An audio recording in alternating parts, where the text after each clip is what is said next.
O Fluminense está precisando começar a se mexer no mercado, né, rapaziada? Principalmente em busca de um camisa 9. O Fluminense está em busca desse camisa 9 há muito tempo no mercado. E aqui na TV Clubismo a gente trouxe 3, rapaziada. Fernandão separou 3, fez o trabalho total de scout. Jogadores que podem sim chegar no Fluminense, teriam interesse em jogar no Fluminense e que fariam toda a diferença ali no ataque tricolor. Tô aí com o parceiro Fernandão, então já chega no like, já confere se você tá inscrito aqui no canal. O último nomezinho da lista, para mim, é o melhor. Então já vou pedir pro Fernandão puxar o primeiro aí pra gente. O primeiro não é surpresa para ninguém, né? Que é o Alex Arce, né? Um jogador aí que fez muito sucesso aí pela LDU, né? Voltou para o futebol argentino, para o Rivadavia, que era um time que ele realmente apareceu. É um cara que tem uma história maneira, é um cara que surgiu aí. Ele até os 25 anos nem profissional ele era, o maluco era tipo camelô, tá ligado? Mas deu a vida, deu o gás ali, e quando teve a oportunidade abraçou, fez muito gol, na LDU fez muito gol. Então, assim, é um cara que, pô, tem 1,87 m de altura, é bom nos duelos aéreos, bate pênalti, uma visão diária, né, rapaziada? Então ele seria, assim, a primeira recomendação, um jogador, assim, que já está aprovado no futebol sul-americano, caiu até no grupo do Flamengo na Libertadores, aí jogando pela LDU, em 6 jogos na Libertadores fez 4 gols e deu uma assistência, então é um cara que tá querendo demais, esse daí poderia vir e pegar a 9 do Flusão tranquila.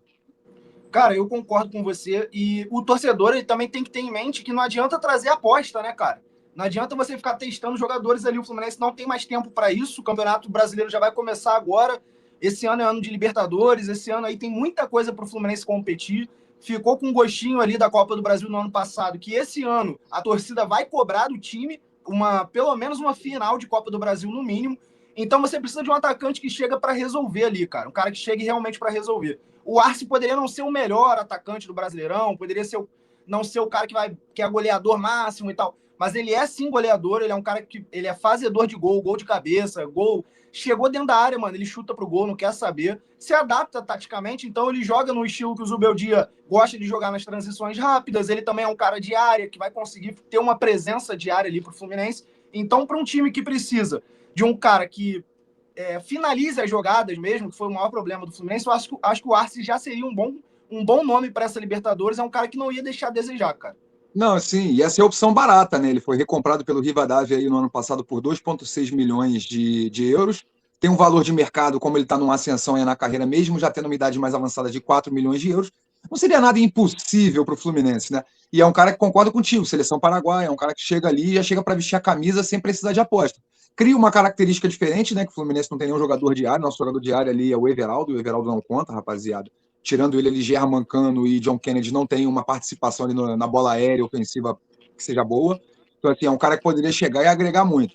Em relação a jogar, realmente, ele não é um craque de bola. Mas aí também vocês queriam que a gente sugerisse quem, rapaziada? O Lewandowski? Tem coisas que a gente entendeu. Eu vou sugerir Lewandowski, vou sugerir Evanilson, que tá no Bournemouth, vou sugerir o Cauã Elias de volta. A gente tem que trabalhar com a realidade e tem que encontrar um meio termo ali, onde a gente veja um atacante que vai chegar, vai ser fazedor de gol, e não é impossível achar não, rapaziada. Tem vários centroavantes assim hoje em dia. É porque às vezes os times eles ficam com receio de trazer um nome desconhecido e tal, e a torcida não curtir muito. E aí eu acho que o Arce já é um velho conhecido da torcida, e é um cara fazedor de gol, mano. Bom na bola aérea, finalizador, como você falou, bate pênalti. Participação em gol, né? Porque ele na LDU ele tinha quase um gol por partida. Aí todo mundo também, na LDU, altitude, campeonato equatoriano, até eu. Foi pro argentino, Rivadavia, rapaziada. Não é um time daqueles que disputa título. O cara tá com média de meia participação em gol por jogo. Ele fez 12 gols e 5 assistências em 34 jogos. Porra, no dia que o Everaldo fizer isso, minha participação em jogo, eu compro a camisa do Everaldo de 600 quando da Puma. Eu vou te falar uma parada. Um gol desse cara vale 10 gols do Everaldo. Porque eu duvido que ele tenha a estrutura que o Everaldo tem no Fluminense para poder fazer gol, mano. O Fluminense tem um time bom, cara. O Lúcio Acosta chegou aí jogando muito esse ano. Os volantes, o Martinelli é bom, o Hércules, os laterais que apoiam. O time do Fluminense não é ruim, mano. O problema é que quando o Everaldo tinha oportunidade, ele não matava a jogada. Aí os atacantes que a gente está sugerindo aqui para a rapaziada são atacantes matadores, rapaziada. Aquele que a bola vai chegar pro cara e vai fazer o gol, não importa se é de canela, de bunda, do que quer que seja. Ele não é gol, atacante caneludo igual o Everaldo. Não é um craque, porque o Fluminense também, dentro da realidade, não pode trazer um atacante de 30, 40 milhões de euros, infelizmente. Mas se você tem uma necessidade no ataque, eu acho que os nomes que a gente está sugerindo aqui são nomes que chegariam para jogar. Sim, sim. Vou até pedir para a rapaziada que está acompanhando a gente aí até agora para comentar aqui embaixo se acha que o Alex Arce poderia ser um bom reforço para o Fluminense. E vamos para o segundo nome, né, meu mano? É o Zapata, né? Esse daí, porra, quem já jogou FIFA, quem é mais antigo lembra, né? Porque ele já é um jogador mais veterano, tá com 34 anos, do Van Zapata, colombiano. tanque também, rapaziada. 1,88 m, 87 quilos. Tanque. O maluco é o Lukaku colombiano, tá ligado? E assim, agora ele tá num momento aí difícil no Turino, com 15 jogos na temporada, apenas um gol. Então, assim, é um cara, pô, fisicamente ali na área também, como o Nico falou, não vacila. O cara faz o gol, não importa de que maneira, trombando com o zagueiro, bonito, feio. O negócio do homem é fazer gol. E agora ele tá nesse momento difícil. A parada é que ele também seria uma possibilidade, porque ele tem um valor ali por volta de 6, 7 milhões de euros de mercado, e é um valor que o Fluminense esticaria a corda para trazer, e é um cara que tem até uma boa mobilidade. Quando a gente fala de um cara de 34 anos, 1,88, 87 quilos, a gente pensa naquele maluco Vegete paradão na área. Não, ele até tem uma mobilidade, por isso que eu brinquei com o Lukaku. Também seria uma boa. Não, quem pensa que é um zagueiro paradão aí, pode ir mudando de ideia na hora, rapaziada. Porque, inclusive, o Zapata, não preciso citar aqui a experiência em campeonato italiano que o cara tem. O cara não vai desaprender a jogar, rapaziada. 34 anos não é velho. A gente vê alguns jogadores com 30 e pouco sofrendo, que questões físicas ali. 3 anos, Nico. 3 anos pro Hulk de 40 anos, pô. Por que o Zapata não pode ser? Exatamente. O Zapata, rapaziada, é um cara que participa da criação também. Apesar de ser um grandalhão, ele sabe dar passe, sabe jogar em associação com os outros companheiros. Tô falando que ele vai sair, buscar e dar arrancada. Mas ele vai conseguir sair da área e fazer uma tabelinha, tocar para um Lúcio Acosta chegar de frente. Exato, ele vai fazer o pivô. Vai abrir o braço ali, pivôzão. É isso aí, é um cara físico, fazedor de gol. Esse sim, apesar de 6, 7 milhões um pouquinho mais caro, eu acho que é aquele cara que chegaria para resolver. O Fernandão trouxe algumas informações pra gente. Posso falar aqui para vocês que ele não está no seu melhor ritmo de jogo. Mas isso, rapaziada, a gente está no início da temporada, dá para recuperar. Sem dúvida nenhuma. Ele chegaria ainda para esse. Agora já quase em cima do brasileiro, né? Que está na porta já, que o brasileiro não começa em janeiro. Mas é um cara que até a Libertadores ali em abril, na fase de grupo, já estaria 100% adaptado. Pô, e é isso que você falou. É aquele cara que ele também não vai ficar só paradão na área, né? Ele tem aquela mobilidade, ele vai conseguir fazer a parede, fazer um pivô, vai conseguir contribuir ali com os outros jogadores do time. E é um cara que está no seu pior momento, né? Porque ele já esteve na Sampdoria, na Atalanta, agora no Turino, sempre fez gol pra caramba, a carreira inteira na Série A, então assim, sabe que trombar com o zagueiro o cara tem ali a faixa preta, porque pô, o maluco tá 10 anos ali com os melhores do mundo na Itália. Não desaprendeu. Exato, e poderia chegar também, ter um impacto imediato, chegar já vestindo a camisa 9 do Fluminense, fazendo gol na estreia, mano. Esse daí é um cara que, tipo, com ritmo de jogo, esse aí teria que pegar um ritmo de jogo, ele é um cara que também pode ser muito interessante. Mano, ele tem, antes da gente trazer o último nome aí, falando um pouquinho mais do Zapata, ele tem as características de um matador que o Fluminense está precisando. E essa questão do ritmo de jogo, ele consegue suprir com toda a experiência que o cara tem. Então ele poderia aproveitar aqui um Campeonato Carioca, não jogar Campeonato Carioca, mas aproveitar o momento do Campeonato Carioca, entrar um minuto ou outro ali, ir ganhando esse ritmo que o Brasileirão vai começar, e ele já começaria o que importa mesmo ali, Brasileirão, daqui a pouco Libertadores, no ritmo, né? Então ele é um finalizador nato, matador mesmo, ele não desaprendeu a jogar, ele sabe fazer gol. É o jogador que, se assim, qualquer momento que o Fluminense botar ele em oportunidade de finalizar, a chance de sair gol é imensa. Exato. Não, cara, 140 gols na carreira dele em campeonatos italianos. Então, assim, o maluco não tá metendo gol ali na esquina, naquela peladinha que tem ali dos teus amigos. O maluco são 140 gols no campeonato italiano. Então, assim, mais de 10 assistências também ao longo da carreira, que não é o forte dele, já que ele é um 9, né? Um finalizador de jogadas. Então, é um cara que poderia vir aí também, chegar e, porra, ser sensacional.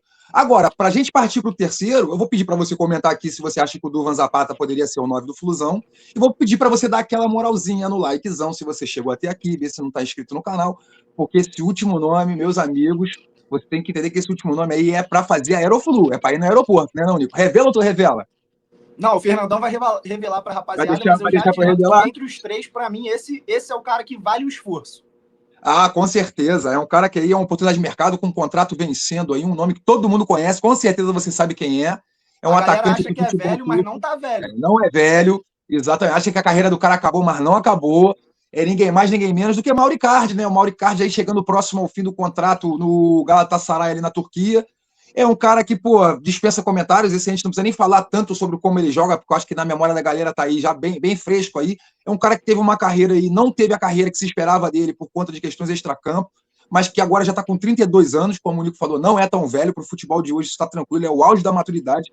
É um cara que, colocando a cabeça no lugar, chegando no Fluminense para jogar a Libertadores, meu irmão, é rei da América vindo aí. Pode bater os Montenegro, Mário Bittencourt, abre a carteira que esse daí eu tenho certeza absoluta. A torcida vai abraçar no dia que ele chegar no Rio e ele vai fazer muito gol. O Icardi tem capacidade de ser o maior goleador do Brasil, com certeza. Para mim, ele é um centroavante raiz que hoje é raro no mercado. ele me lembra alguns atacantes que a gente já teve aqui no futebol brasileiro antigamente, que hoje em dia é mais difícil você achar aquele 9 raiz mesmo, fazedor de gol. O próprio Fluminense teve o Fred, o Washington Coração Valente, que eram os caras que, meu irmão, vai fazer gol de canela, até de mão, se for preciso, ele vai fazer gol, porque o cara sabe fazer. Não tem muita gracinha, mas é um atacante completo. O Icardi é ótimo na bola aérea, chuta bem com as duas pernas, não é um cara de muita velocidade, mas uma arrancada curta ele tem. Então ele é um cara, na minha visão, perfeito para o Fluminense, porque ele tem experiência, ele jogaria uma Libertadores assim, mas ele ia tirar de letra, para ele é tranquilo. E apesar de toda essa questão extra-campo aí do cara, que já teve zoeira aí, questão de Maxi Lopes e tal, eu, tirando toda essa questão extra-campo, eu acho que o Icardi realmente ficou até devendo um pouco na carreira dele pelo potencial que ele tinha. Só que a gente tem que lembrar que ele disputou ali na Europa os melhores campeonatos, tentou se firmar no italiano, onde ele até fez uma boa história. No Brasileirão, rapaziada, em termos de Libertadores, o Icardi, para mim, ele não fica devendo a nenhum outro centroavante aqui. Pode botar Caio Jorge, pode botar os moleques mais novos aí. O Icardi é fazedor de gol. E é o que o Fluminense precisa, um cara para resolver. Então, mesmo que seja 8 milhões, 9 milhões, 10 milhões, ainda valeria pagar para resolver a camisa 9. Porque eu não vejo muitos outros nomes no mercado e o Fluminense precisa resolver, cara. Sim, o Icardi resolveria de 3 a 5 anos a camisa 9 do Fluminense tranquilamente, né? Ele até no Galatasaray teve um começo muito bom, o Galatasaray acabou comprando ele junto ao Paris Saint-Germain, só que em 2024 ele acabou tendo uma lesão de ligamento de joelho que deixou ele fora um tempão. Aí você pode falar assim, acabou pro futebol. Mais ou menos, rapaziada. Nessa temporada agora 25-26, ele tá com 24 jogos, 10 gols e uma assistência. Então, assim, é um cara que tá fazendo ali a cada quase 2 jogos uma participação em gol. Qual é a participação em gol do Everaldo? Teve 50 jogos e 9 participações. Entendeu? É uma coisa muito pior. Então, assim, é um cara que chegaria, seria um puta upgrade do Fluminense. É um cara que chega com Aeroflu, que chega vendendo camisa, que chega, pode botar o comercial na Globo aí, que a torcida vai parar para ver. Chega na hora do Globo Esporte, vai assistir. É um cara que vai mobilizar. E é o que o Fluminense está perdendo. A diretoria do Fluminense não tem mais essa credibilidade com a torcida. A torcida ficou bolada de esperar tanto tempo o Hulk, o Savarino e não virem, mano. Então, a torcida do Fluminense quer a resposta. A melhor forma seria trazer um cara desse provado, sem aposta, sem discussão, que já ia chegar para ser o dono do time. E não é nenhuma contratação só para dar resposta para a torcida. É uma contratação realmente que a gente confia que é um cara que chega para jogar. O Icardi, cara, vai dar muitos pontos se ele viesse para o Fluminense. Ele daria muitos pontos ali no Brasileirão. O jogo que o Fluminense ia perder, ele ia fazer o golzinho do empate. O jogo que o Fluminense ia empatar, ele ia fazer o golzinho da vitória. Ele é aquele cara mesmo que quando tu nem espera, ele é matador de verdade. Bate pênalti, experiente. O salário dele seria um pouco alto, mas, cara, assim, vamos ser sinceros aqui, rapaziada. O Fluminense teve uma renda recorde no ano passado, apesar de ter dívida e tudo mais aí. Esse ano, com a chegada desse novo presidente, a gente não está sentindo muita firmeza. Eu mesmo que não sou tricolor, acompanho, não estou sentindo firmeza no cara, igual pelo menos o Mário Bittencourt dava garantia de que ia contratar. Esse cara não está fazendo isso. Então, não só para melhorar o futebol do Fluminense e dar uma resposta, mas sim para ele também garantir o trabalho dele. Porque se ele fizer uma péssima janela de transferências agora, ele não vai ter mais credibilidade nenhuma com o torcedor, pô. O torcedor do Fluminense está acostumado com o Mário dando chapéu nos outros times, trazendo Ronaldinho Gaúcho, trazendo vários nomes de peso para o Fluminense, para agora ficar na mão do Matheus Montenegro, que, mesmo sendo sucessor aí do Mário, não é nem metade do que o Mário fazia, mano. Não, e ele ainda brigando com a torcida que tá bolada, pô. O Fluminense iniciou a temporada com 4 atacantes. Gianmancano machucou o joelho, tá fora aí 45 dias. John Kennedy machucou o tornozelo, nem sabe qual é a gravidade da lesão. Graças a Deus não é nada de operar também, deve voltar rápido. Sobrou Lele e Everaldo. É por isso que a gente vai pra Libertadores, o torcedor tá bolado. O torcedor fala, cadê o 9? Aí ele quer dar a respostinha. A resposta é, contrata, apresenta e bota pra jogar. É isso, mano. O Fluminense tá tendo a oportunidade de voltar pra Libertadores com tudo, trazer nomes fortes, perder o Thiago Silva aí. Não dá pra ir desse jeito mesmo, não. Coça o bolso, mano. Bota a grana firme. Não tô mandando fazer nenhuma loucura, não tô mandando se endividar inteiro, mas contratações pontuais, como um atacante e mais um zagueiro, pelo menos, o Fluminense tem que dar um jeito de trazer. Exato. Rapaziada que ficou até aí, ó, deixa nos comentários qual dos 3 atacantes você prefere. Eu já dei minha opinião, eu prefiro o Icardi, eu pagaria mais caro para ter ele no time. Fernandão acha a mesma coisa também. Dá o like, se inscreve, clica no hypar, hein, rapaziada. Futebol é todo dia aqui na TV Clubismo, hein?